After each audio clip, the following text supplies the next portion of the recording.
c'est drôle, on croit.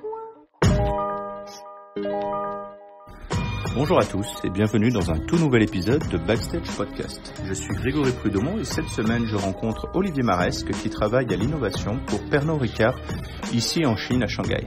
Avec Olivier, on parle de son parcours. Vous verrez que lui aussi, son chemin en Chine n'était pas forcément tout tracé, c'était pas forcément évident.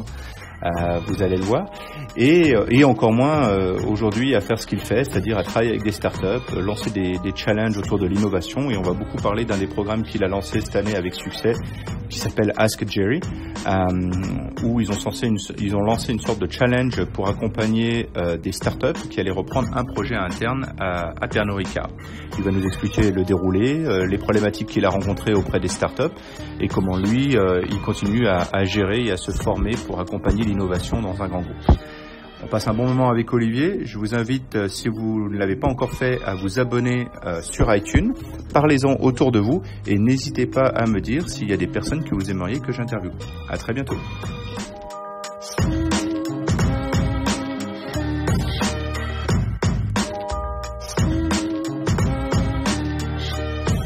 Bonjour Olivier.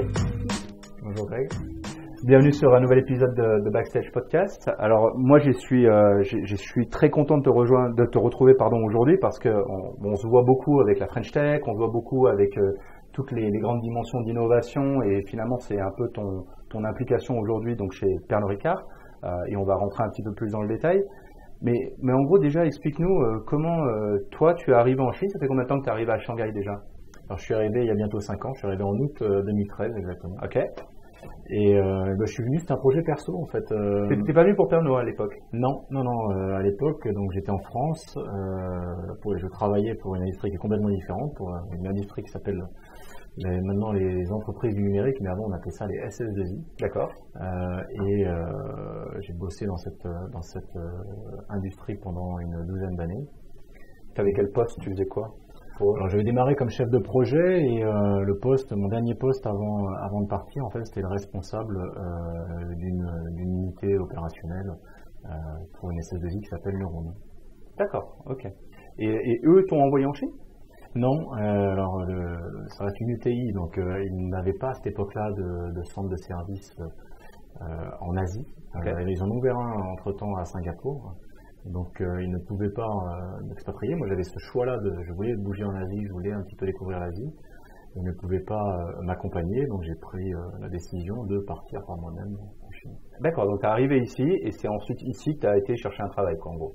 Alors ça s'est pas exactement fait comme ça en fait. Je me suis dit, bon, je vais aussi en même temps essayer de gérer mon employabilité, donc je vais reprendre des études. Et donc je suis venu en Chine pour d'abord retravailler un petit peu la langue. J'ai un peu appris chinois, mais surtout le côté business. Ok. Donc j'ai refait un cycle de MBA ici en Chine. Et c'était aussi l'occasion de faire venir toute ma famille avec moi, parce qu'on n'avait jamais été à l'étranger. Je voulais que mes enfants découvrent une culture différente. Je voulais qu'ils puissent profiter de cette ouverture d'esprit que ça pourrait leur donner. Et en même temps, c'était un test, puisque le cursus étant d'1 an.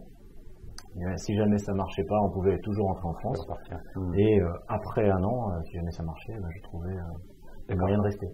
Et du coup, c'est ce que tu as fait. Tu as vraiment réussi à te concentrer sur tes études, sur le MBA pendant un certain temps. C'était un MBA à temps plein ou Oui, c'était un MBA à temps plein. Donc tu as vraiment fait une coupure, si on peut appeler ça une coupure, où tu as travaillé 70 heures par semaine sur ton MBA, on va dire.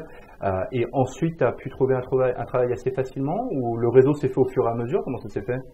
Alors, le réseau s'est pas fait au fur et à mesure, puisqu'en fait, comme tu disais, on travaille, j'étais à temps plein dessus, et au final, il n'y a pas autant de temps que ça pour pouvoir commencer à réseauter et s'ouvrir sur le monde du travail ici. Donc, ça a été un peu plus compliqué que prévu, en fait. Que prévu. J'étais un petit peu optimiste, je pense. Enfin, ça, c'est mon défaut. Je suis très optimiste de nature, et je pensais avoir un peu plus de facilité que ça à trouver du boulot, et j'ai mis 4 mois après le MBA à trouver. D'accord. Là où j'espérais pouvoir trouver très très rapidement. C'était 4 mois de panique? Le dernier mois, c'était un mois de panique, puisqu'en fait, pour l'anecdote, j'ai eu la chance de trouver donc ce poste à Pernod Ricard fin décembre 2014. Okay. Mais il me restait sur mon compte bancaire 1423 €. Et donc c'était vraiment juste. Et une petite famille déjà, donc ouais. D'accord. Quand tu es rentré chez Pernod, c'était pour quel poste à ce moment-là? En fait, il cherchait un chef de projet pour implémenter Salesforce ici en Chine. Ah, d'accord. Et donc, de par mon parcours et de par mon parcours dans l'IT, on va dire, dans le service informatique, ils ont trouvé que ça faisait un fit qui allait bien, et c'est comme ça que je suis rentré. D'accord. Alors aujourd'hui, tu as un poste qui n'a plus rien à voir avec Salesforce, en tout cas c'est ce que j'ai l'impression de voir. Mais tu n'as pas non plus un titre qui correspond vraiment, parce que je pense que tu as créé quelque chose de très nouveau au sein de Pernod au niveau innovation. Qu'est-ce que tu fais en fait aujourd'hui alors? C'est une bonne question. Alors, plus sérieusement, donc ce que j'essaie de faire, c'est développer des nouveaux business models. Donc, on pourrait dire que c'est de l'innovation business que je fais. Et développer donc des nouveaux business models autour de la convivialité, puisque c'est vraiment lié à la vision du groupe qui est créateur de convivialité. Développer des nouveaux business, donc au-delà de la vente des produits du groupe Pernod, plutôt orienté B2C, d'accord, ici en Chine. Donc en gros, tu dois tu dois scoper, tu dois rechercher en fait des projets qui peuvent être intéressants et qui viennent rentrer dans ce que vous vous êtes fixé comme ligne directrice. Est-ce que déjà il y a une vraie ligne directrice, ou c'est pour l'instant c'est un peu porte ouverte, on essaie de voir tout ce qui existe et on s'adapte au fur et à mesure? Non, il y a une vraie ligne directrice, hein. C'est dans le secteur de la convivialité, plus ou moins loin du core business, mais quand même lié un petit peu au core business, hein. Donc on va pas aller chercher des domaines d'activité qui sont complètement sans rapport avec notre cœur de métier. Mais je dirais qu'en fait il y a trois piliers. Il y a trois piliers. C'est pas simplement aller voir des compagnies à l'extérieur et voir ce qu'elles font et essayer de les faire rentrer. Il y a deux ça. Il y a aller chercher des boîtes, des startups qui ont des business models intéressants pour nous et voir comment on peut travailler ensemble. Ouais. Et il y a un deuxième point. Qui est essayer de faire de la co-création avec des partenaires. Et il y a un troisième qui est de l'innovation interne. Donc à partir d'idées internes, en faire des business models. Donc il y a innovation externe et innovation interne.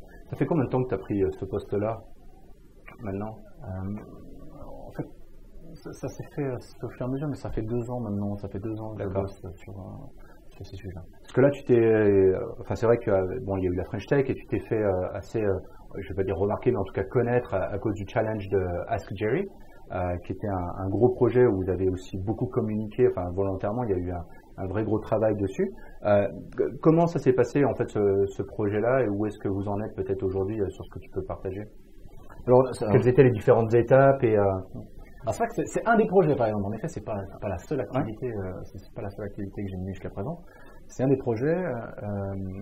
Donc, pour refaire la genèse, en fait, ce projet-là a duré 6 mois. La partie, donc le challenge, ce que je dirais, a duré 6 mois. Une partie, en 2 phases. Une première phase qui était justement le sourcing de start-up, et une deuxième phase qui était la partie accélération pour les startups qui avaient été sélectionnées. D'accord. Et l'idée de départ, c'était, nous avions ce compte WeChat Ask Jerry, qui a pour objectif de promouvoir la culture du cocktail ici en Chine. Ça, c'était quelque chose d'interne, c'était quelque chose que vous aviez créé en interne. Absolument. L'équipe marketing ici avait eu cette idée. Okay. Et une fois que ça avait été créé, on a vu qu'il y avait rapidement pas mal de traction, on appelle ça. Donc il y avait pas mal d'effervescence autour de ce compte. Beaucoup de gens se sont connectés, ont commencé à suivre, à interagir. Donc on s'est dit, il y a quelque chose à faire pour le développer, et c'est pas quelque chose qui est dans notre cœur métier. Donc essayons de chercher les bons acteurs, les bons entrepreneurs qui pourraient avec nous continuer à développer cette plateforme. D'accord. Et c'est là donc vous avez décidé de lancer un challenge qui vous a permis d'avoir, selon les critères du challenge, d'avoir plusieurs sociétés qui ont présenté leur dossier. Du coup, vous avez des sociétés qui sont présentées du monde entier ou plutôt Chine ou... Alors le brief, c'était on cherchait des sociétés chinoises, avec des fondateurs chinois et ou étrangers, mais des sociétés chinoises, ou alors des entrepreneurs chinois à l'étranger. D'accord. Donc on a reçu des briefs de plusieurs pays, mais les briefs qui venaient hors de Chine étaient par des entrepreneurs chinois. D'accord, ok. Et donc après, il y a eu la phase accélération. Donc là, en fait, sur la sélection des premières sociétés, vous avez choisi 3 sociétés, je crois, qui ensuite ont suivi un programme d'accélération pendant combien de temps? Quelques semaines? Oui, alors en effet, on a choisi 3 sociétés sur les 123 qui avaient candidaté. 123, ouais. Et ces trois sociétés ont été accélérées pendant 3 mois. Okay. On avait designé, donc, grâce à Xnode, le programme d'accélération pour qu'il soit quand même assez spécifique au challenge, et qu'on puisse mesurer justement les points qui nous étaient chers. Et donc ces 3 sociétés ont été accélérées pendant 3 mois et ont fait l'objet après fait un démo day en avril dernier, durant lequel on a sélectionné le vainqueur. L'équipe vainqueur qui va reprendre à Jerry, d'accord. Je l'espère d'ici la fin de l'été. Ah oui, donc c'est rapide. Qu'est-ce qui pour toi, t'avais déjà suivi un programme d'accélération comme ça ou t'avais déjà eu cette occasion ou pas vraiment? Alors moi j'ai jamais suivi de programme d'accélération. J'ai eu la chance pendant le MBA en fait d'avoir choisi le module innovation business. Donc ces concepts-là n'était pas inconnu, mais je n'avais jamais designé ou fait de programme d'accélération.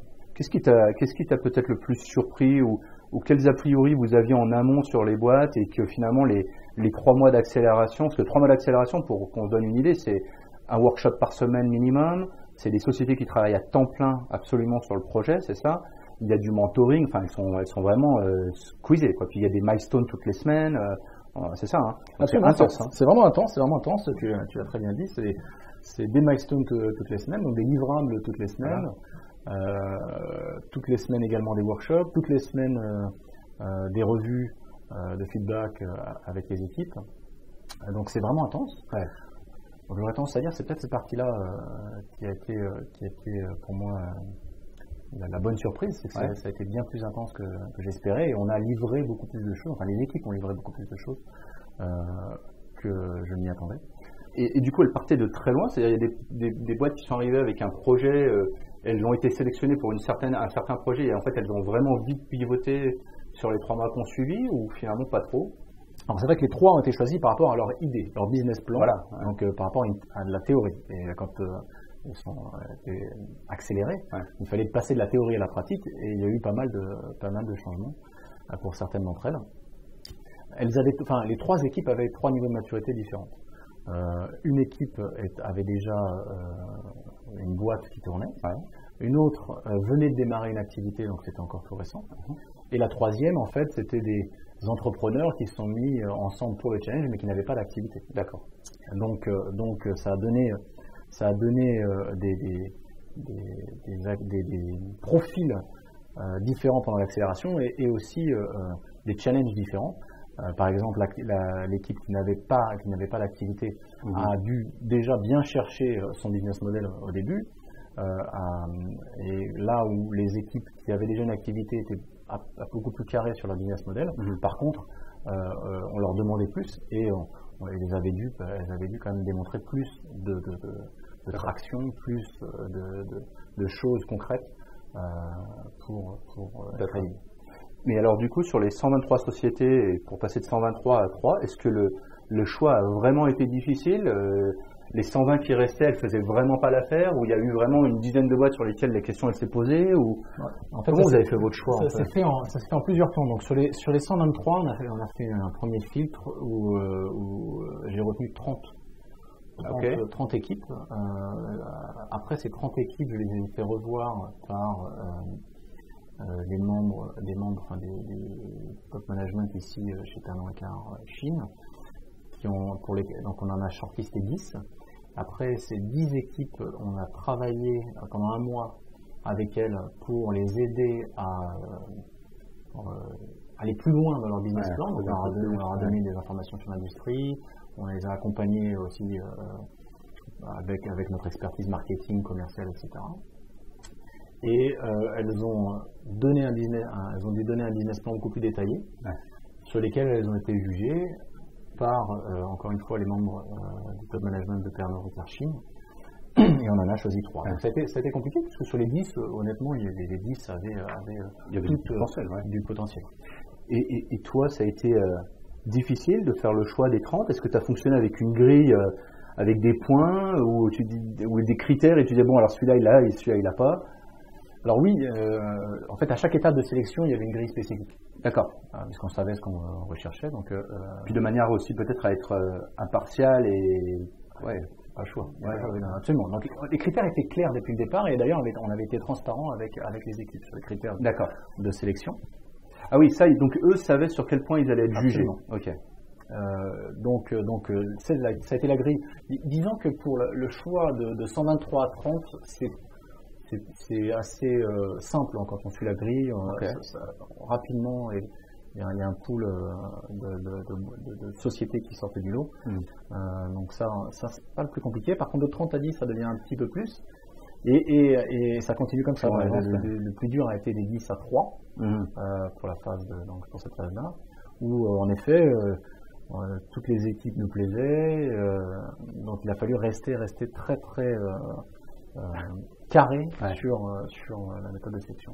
Ça, c'est un challenge que vous aviez fait dans d'autres pays ou c'est la première fois que le groupe fait quelque chose comme ça ? Alors, il n'y a pas eu de... Non, c'est vraiment la première fois déjà. Donc le groupe fait de challenge comme ça. D'accord. Et c'est quelque chose qui va être répliqué du coup dans d'autres pays. C'était une bonne idée. Ils ont aimé ça ? C'est une bonne question. Alors je pense que oui, je pense qu'on a aimé ça. Après, je ne pourrais pas dire si ça va être répliqué.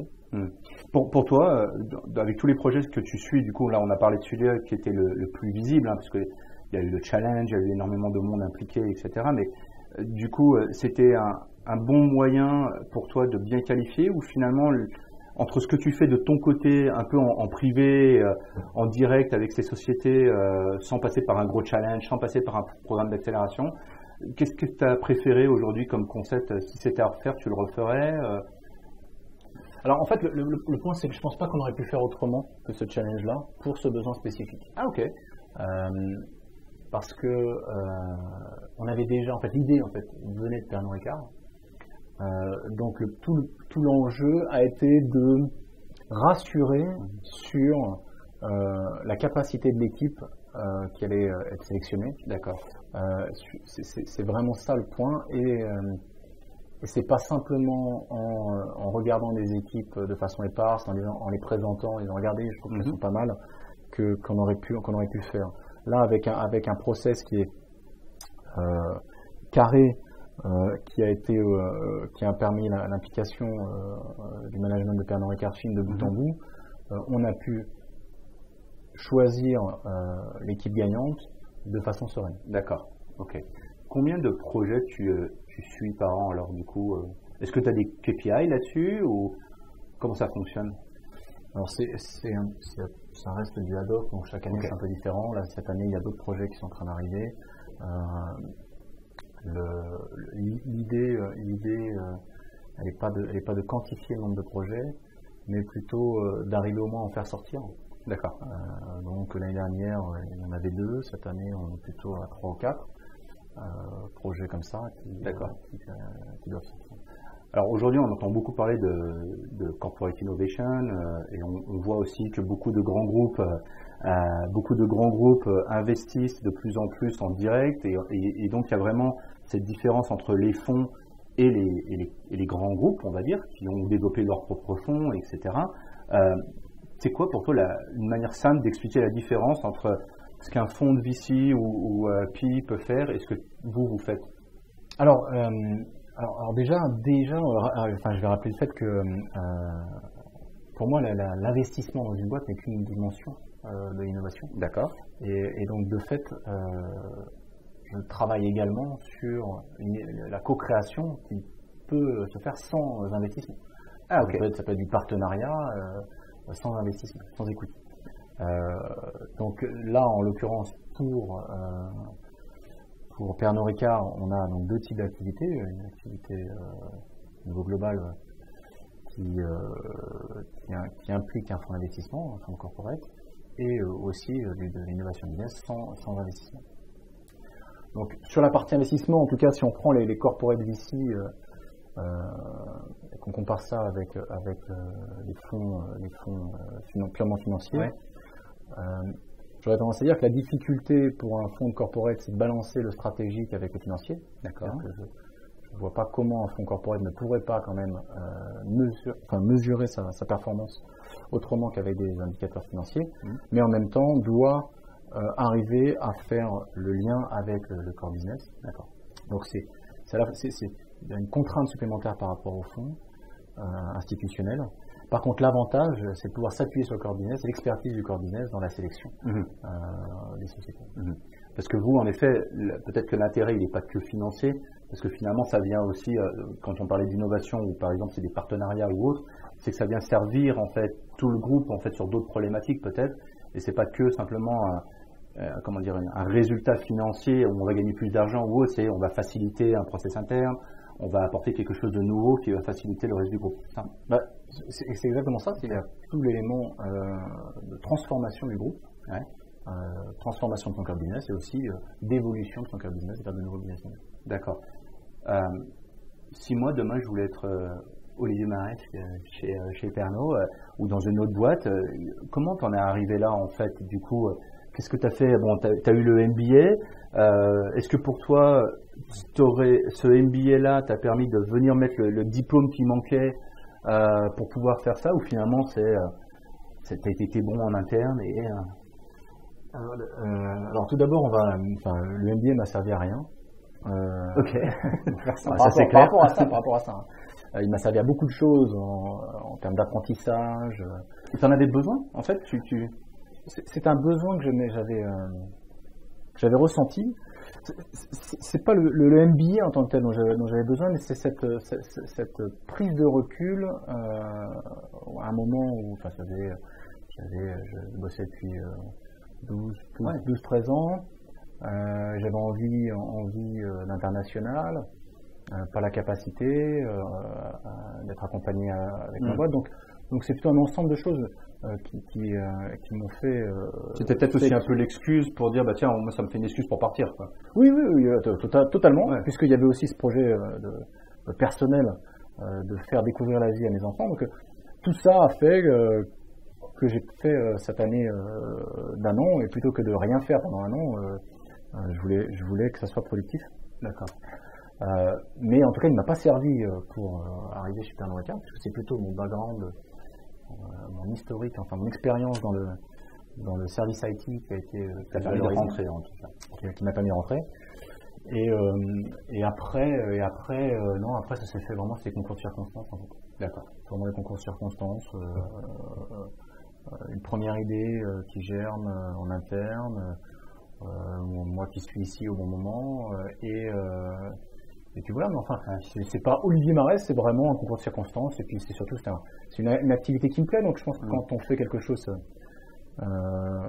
qui nous plaît, eh bien ça, de fil en aiguille, on arrive à faire ce qu'on veut. Le groupe était déjà ouvert dans ces nouvelles tendances innovantes. On voit qu'il y a plusieurs groupes on connaît plusieurs gens plusieurs personnes ici à Shanghai qui essayent de lancer un département un peu dans le corporate innovation et qui ont du mal, parce que la société n'est pas forcément réceptive, c'est un peu plus difficile à faire bouger les choses. Est-ce que toi, c'était quelque chose qui finalement, la tendance était là, ils étaient déjà open? Alors oui, la tendance est là, naturellement, je pense que le groupe a ça ancré, vraiment ce côté entrepreneur est vraiment une des valeurs clés du groupe, donc ça c'est vrai que ça aide énormément. Après, c'est toujours quelque chose qui est en évolution. En fait, là, on n'a pas acté quelque chose avec un cadre spécifique. En fait, ça évolue. Le but, c'est d'accompagner le groupe dans sa transformation, dans son évolution. Donc, il n'y a pas de modèle, fixe. Okay. À chaque fois, il faut rejouer un petit peu et essayer de démontrer la valeur ajoutée de chaque initiative en fait. Comment tu évalues ton travail alors? Est-ce que tu as bien travaillé cette année? Comment on arrive à savoir? Comment tu fais? C'est dur ça. Oui, c'est une très bonne question. C'est une très bonne question. Alors au-delà des KPIs fixés plus ou moins arbitrairement chaque année, non, la satisfaction vient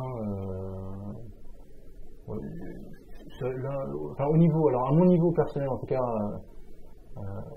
quand j'ai pu délivrer ce que je pensais avoir pu délivrer. Donc là en l'occurrence, si on prend Ascogéry, je suis toujours pas satisfait parce que c'est pas encore livré. Mais en tout cas, je trouve que le chemin qui a été parcouru est intéressant. Après, au niveau du groupe, ça faudra demander avec mon patron. D'accord. Si on revient un petit peu en arrière, quand on a commencé à se connaître, tu m'avais raconté un parcours assez incroyable, puisque tu as toujours voulu être dans l'armée. Et quand on voit ce que tu fais aujourd'hui et vers quoi tu étais parti au départ, c'est complètement différent. Donc tu étais un vrai sportif et c'est pour ça finalement tu étais dans le vélo à fond, c'est ça? Alors moins à Shanghai, c'est un peu paradoxal. Ouais, c'est paradoxal. Mais c'est ça, c'était un gros parcours sportif, tu as grandi en faisant beaucoup de vélo. Tes parents étaient aussi liés à l'armée aussi, c'est ça, non? Alors ouais, en fait voilà, moi c'est assez simple, j'ai une partie de ma famille, c'est des paysans, et l'autre partie c'est l'armée de génération en génération, pour faire simple. Ok. Donc c'est assez facile. En fait, quand j'étais jeune, oui, moi je voulais être professionnel en cyclisme, voilà. Donc j'ai eu la chance d'être pas trop mauvais dans ce sport-là, et en fait, je m'étais mis un objectif très simple, c'est après le bac, 2 ans après le bac, je suis pro ou j'arrête. Donc, j'ai pas été pro.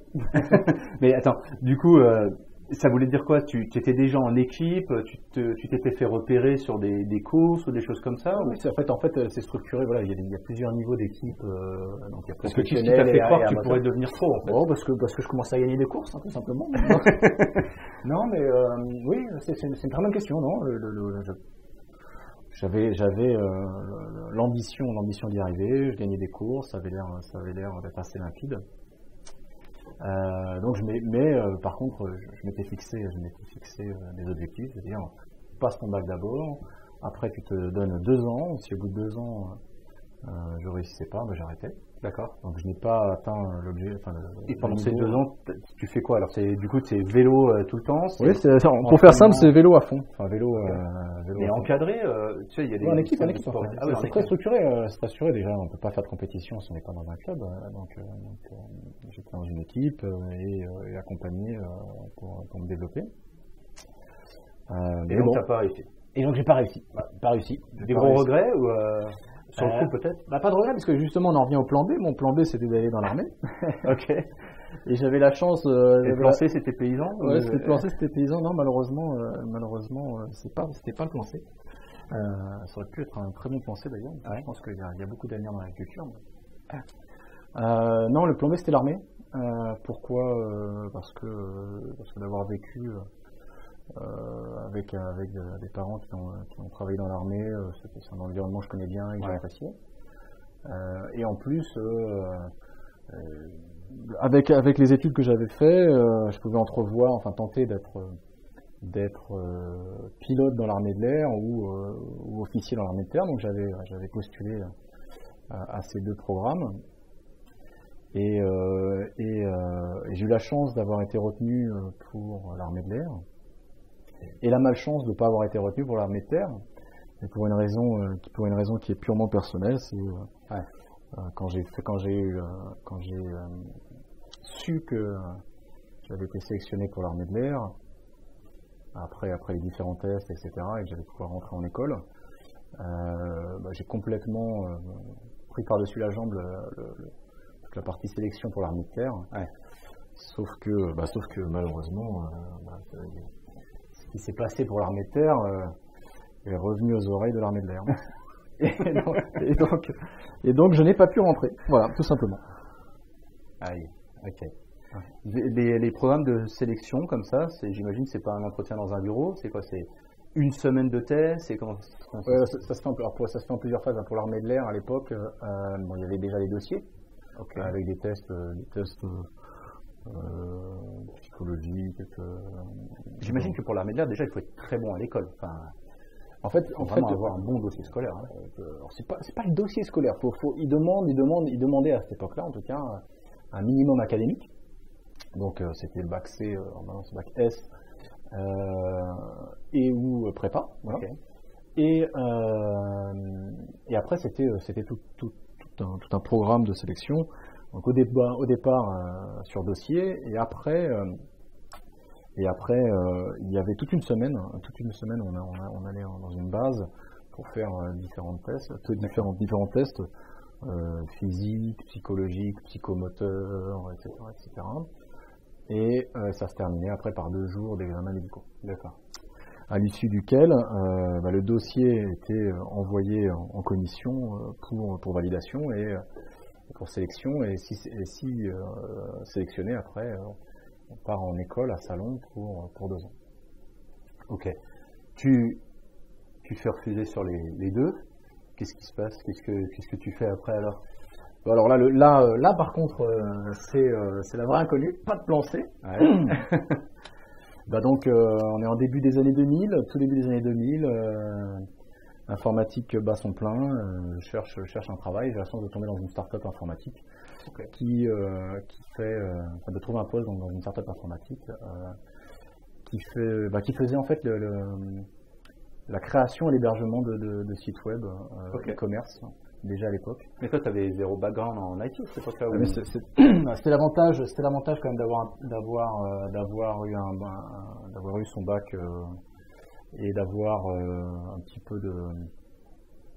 L'informatique, c'était quelque chose qui était assez comment dire, quelque chose qui me plaisait aussi, donc un hobby que j'avais en parallèle. D'accord. Donc ça m'avait permis Tu connaissais déjà, à titre personnel, voilà. Personnel. D'accord. Donc tu étais déjà plus sensible, et c'est ce qui t'a permis certainement de pouvoir rentrer dans ce genre de société. Puis en 2000 aussi, je pense que les attentes en IT étaient un petit peu différentes de ce qu'il y a aujourd'hui. Exactement. Et tu as réussi à faire ton chemin là-dedans. Est-ce que, à ce moment-là, est-ce que tu aurais cru que tu ferais ce que tu fais aujourd'hui et que tu accompagnerais potentiellement des startups? C'était un objectif que tu t'étais fixé ou... Non, absolument pas. Déjà, qu'est-ce que tu voulais faire quand tu étais petit, quand tu étais grand? Voilà, hormis sportif de haut niveau et militaire. Après, quand je suis rentré, c'était plus la découverte après. Donc naturellement, ce qui me plaisait, c'était plutôt de rester dans le secteur du service IT, puisque j'avais trouvé mes marques. Donc je me voyais continuer comme ça, sans échéance particulière. Ce qui a vraiment après été le déclencheur, je reviens à ça, c'était par contre je voulais voir autre chose, et je voulais que mes enfants voient autre chose, et je voulais sortir de France. Et c'était l'Asie, comme tu dis, tu as beaucoup répété que c'était... En fait, c'est pareil, c'est une analyse un peu froide, mais je voulais voir quelque chose de différent. Donc voilà, à l'opposé. Partant à l'opposé, culture différente, il y a deux, trois axes possibles. Et j'avais été au Japon en 2005, j'avais été plusieurs fois au Japon, et ça m'avait plu, donc naturellement j'ai regardé vers l'Asie. Et après, la Chine c'est forcément venu comme une évidence quand on regarde vers l'Asie. Comment aujourd'hui tu fais, on l'a compris que dans le poste que tu tiens aujourd'hui, il est très différent pour les raisons pour lesquelles tu étais rentré dans le groupe. On voit aussi que ce que tu fais aujourd'hui, c'est finalement très différent de ce que tu as pu faire avant. C'est une évolution, très certainement. C'est des blocs qui se sont mis les uns après les autres. Comment tu continues à te former aujourd'hui? Comment tu continues à apprendre dans ton métier? Parce que c'est nouveau pour toi tout ça. Bien, en fait, justement, parce que c'est nouveau, j'apprends. Okay. donc oui, c'est un très bon point. Mais, alors j'aime bien ça. Donc ça c'est déjà oui, ça me va. Et dès que je tombe sur une nouvelle problématique, il faut que je la creuse. jusqu'à ce que je la comprenne. Ouais. Et une fois que je l'ai compris, trouver la solution à quelque chose qui me plaît. Donc c'est comme ça que j'apprends. Est-ce que tu penses que tu as encore des réflexes de ce qui aurait pu t'amener à avoir peut-être une bonne carrière dans l'armée aujourd'hui? Parce que forcément, tu as été éduqué autour de ça. Tes parents ont certainement eu une éducation qui a des valeurs liées à l'armée aussi, tu vois. Donc, bon, alors on rentre sur des sujets, compliqués à analyser. Alors regarde, il y a quelques semaines, j'ai interviewé Benoît de Storefront, Ouais. Qui lui a fait 8 ans en tant que plongeur des mineurs. D'accord? Donc si vous n'avez pas écouté cet épisode, il est incroyable. 8 ans en tant que donc plongeur des mineurs dans l'armée. Après, il a travaillé dans l'ONU, à avoir plusieurs missions en Afrique, sur des zones très difficiles. Et aujourd'hui, en fait, il applique. Alors lui, il a vraiment fait une carrière dans l'armée aussi, peut-être. Donc il a des réflexes qui sont très différents. Mais en gros, il l'applique aujourd'hui dans le management de son équipe, dans l'approche des risques. En tant qu'entrepreneur, il le voit un peu comme ça. Toi, tu le sens ou finalement tu t'es jamais vraiment posé la question? Non, je me suis jamais vraiment posé la question. Je pense que si on parlait de ce côté-là, je pense que d'avoir ce passif, ça m'a amené plutôt à être assez pragmatique dans l'approche. Ce que j'applique, c'est que j'aime bien délivrer en fait. Moi, je suis pas. Okay. J'aime bien délivrer. C'est ça le point. Si je livre pas quelque chose, ça ne me va pas. D'accord. Ok. Aujourd'hui, dans l'innovation, toutes les startups que tu as pu voir, les projets, parce que du coup, tu en as vu déjà 123 avec Asgeri, plus toutes les autres que tu dois rencontrer. Qu'est-ce que tu vois qui manque finalement? Est-ce que tu les vois délivrer justement? Est-ce que ça manque? On en est où? Alors, ça manque à quel niveau? En fait, Mais tu vois, des fois, moi, sur des projets qu'on va voir, on se dit bon bah ok, c'est peut-être une bonne idée, mais l'équipe elle est pas là, elle va pas y arriver. Dans 6 mois ça va changer, on va pas les retrouver, ces gens-là ils auront disparu. Est-ce que tu as vu beaucoup de sociétés qui ont disparu depuis que tu as commencé, ou elles n'ont pas délivré justement leur projet? Oui, la majorité en fait. C'est la majorité. C'est ce qui est intéressant à voir, c'est quand on fait non pas une photo à un instant T, mais qu'on regarde dans le temps les sociétés, c'est là où on voit en fait que la majorité livre pas comme espéré pour différents critères. L'équipe est définitivement le point clé. Okay. Et la capacité à exécuter, c'est clair. Ça, c'était l'un des critères importants dans les différents. C'était le critère de jugement de l'accélération. D'accord. C'est vraiment le critère clé du jugement de l'accélération. Ok.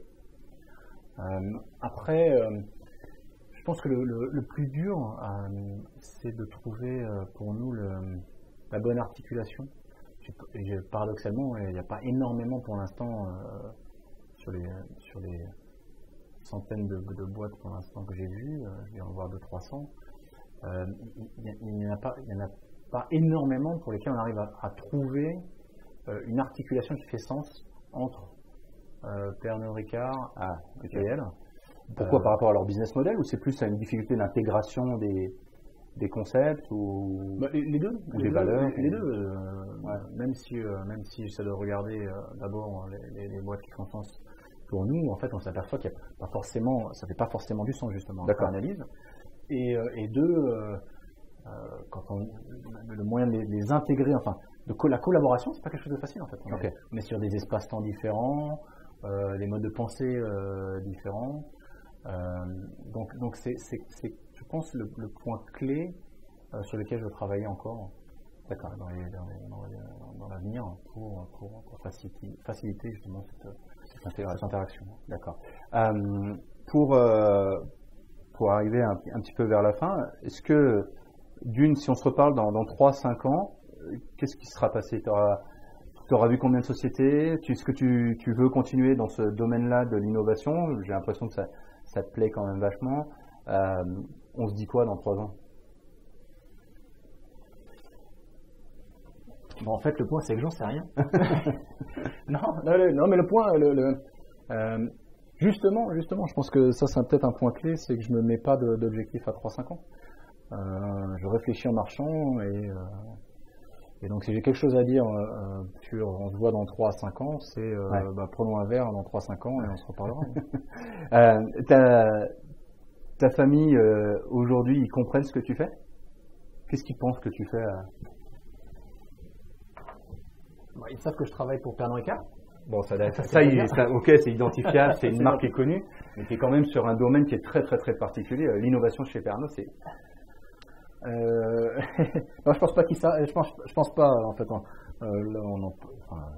J'étale pas trop le côté pro. Donc non, je pense que c'est pas très clair en effet. Ils savent pas trop. Pareil, tes amis, les gens avec qui tu as fait des études où ils disent mais il est à Shanghai, mais pourquoi? Alors là, oui, en France, c'est encore pire. C'est déjà pourquoi être allé en Chine alors que tout se passait bien en France. Ouais, c'est vrai. Ouais, c'est ça le point. Ça, c'est clair. C'est quelque chose qui reste encore difficile à comprendre pour mes amis et ma famille en France. C'est intéressant de voir justement une autre des difficultés d'intégration, c'est d'expliquer les raisons et de voir qu'elles sont complètement incomprises.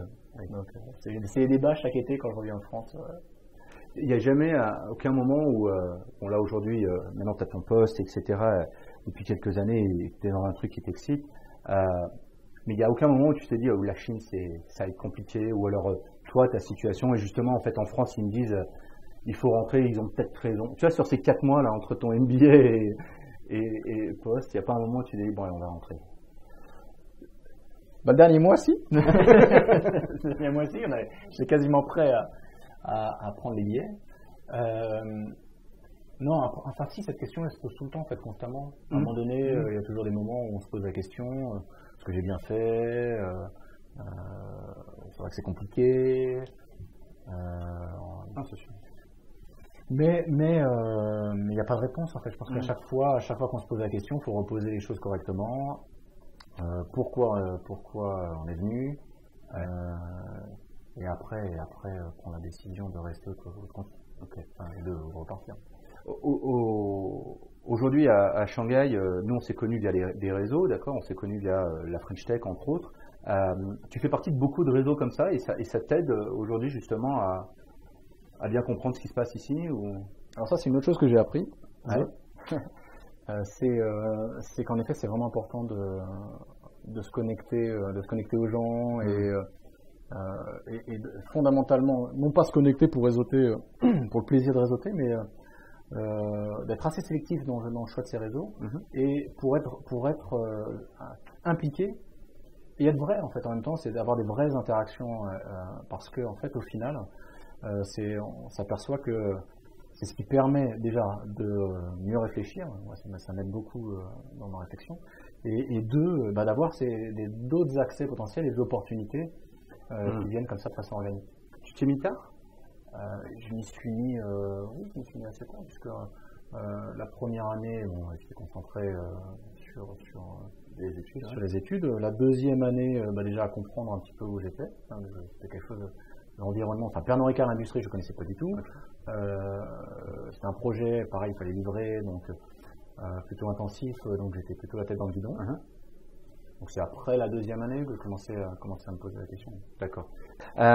Olivier, merci beaucoup pour ton temps aujourd'hui. Est-ce qu'il y a des questions que tu aurais aimé que je te pose et qu'on n'a pas abordé, des sujets que tu penses auraient pu aider ceux qui nous écoutent? Alors, laisse-moi réfléchir, là,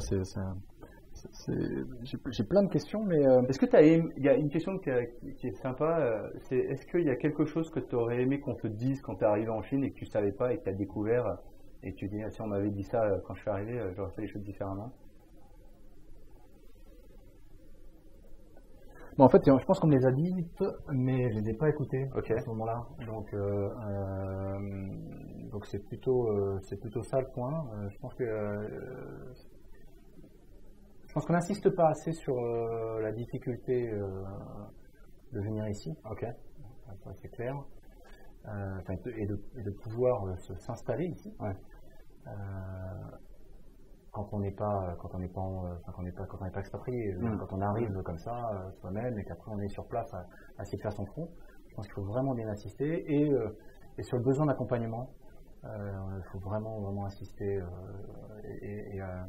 je pense que ça c'est les deux éléments clés. Quel type d'accompagnement alors? Je pense qu'il faut trouver les bonnes connexions, les bons groupes pour pouvoir être supporté justement dans ce challenge-là, quoi. Ok Olivier, merci beaucoup pour tout cet échange et ces bons conseils. Merci beaucoup d'être venu sur Backstage et puis à très bientôt. Alors. Merci à toi Greg, à très vite. C'est trop un coin. Et voilà, j'espère que cet épisode vous a plu. Si c'est le cas, comme d'habitude, le seul moyen c'est de vous abonner sur iTunes et de me laisser 5 étoiles avec un petit commentaire, de vous abonner ou alors sur SoundCloud et puis d'en parler autour de vous. Pour plusieurs raisons. La première, c'est que d'une, je pense que plein de gens pourraient bénéficier de ces échanges avec ces experts, de ces entrepreneurs, de partager un petit peu ces informations. Ça pourrait aider pas mal de monde, de la même manière que moi, écouter des podcasts m'a beaucoup aidé jusqu'à présent. Et le deuxième point, c'est que aujourd'hui, on approche les 2000 écoutes en cumulé, ce qui commence à être propre. Mais on peut encore faire mieux et c'est ce qui va aussi m'aider à pouvoir aller chercher des personnes et leur dire tiens, viens partager ton expérience avec Backstage, viens nous raconter ton histoire. Et ça, c'est possible qu'avec un podcast qui commence à sortir du lot. Je compte sur vous, je peux pas le faire sans vous, donc merci beaucoup de votre aide et parlez-en autour de vous et à la semaine prochaine sur Backstage.